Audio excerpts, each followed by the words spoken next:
When John writes this, he is teaching the church to live a mature faith, a faith that makes the person rest.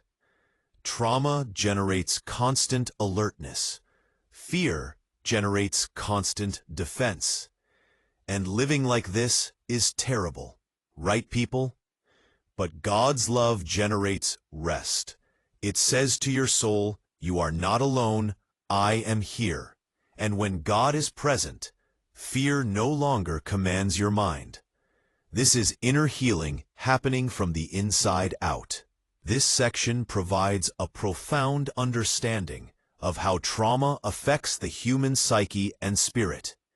The observation that trauma generates constant alertness describes what modern psychology calls hypervigilance, a state where the nervous system remains on high alert, constantly scanning for threats. This is exhausting and prevents people from experiencing peace or genuine rest.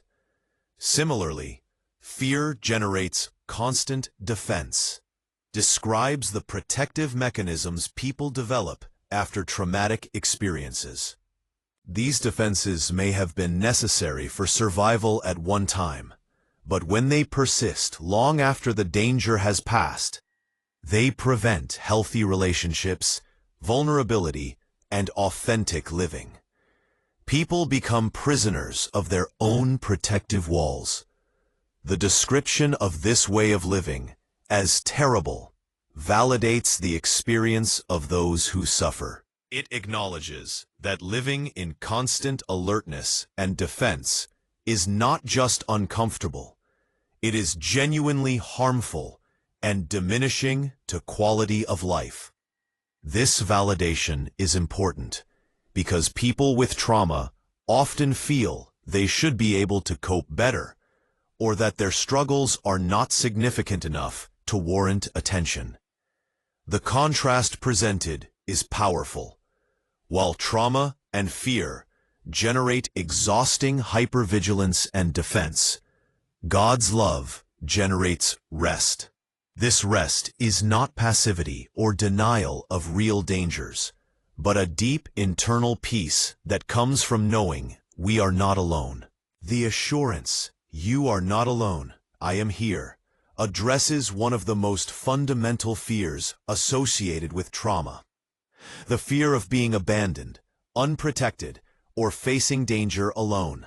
The statement that when God is present, fear no longer commands your mind describes a shift in authority. Fear often acts as a tyrant, dictating our decisions, limiting our actions, and controlling our thoughts. God's presence challenges this tyranny and establishes a new authority based on love rather than fear. This does not mean fears immediately disappear, but that they lose their commanding power over our lives. The phrase "inner healing happening from the inside out" describes the process of transformation.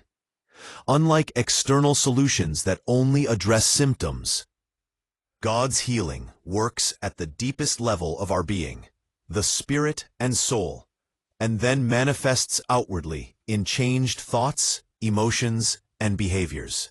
This inside-out approach is the only way to achieve lasting transformation because it addresses the root causes rather than just the symptoms.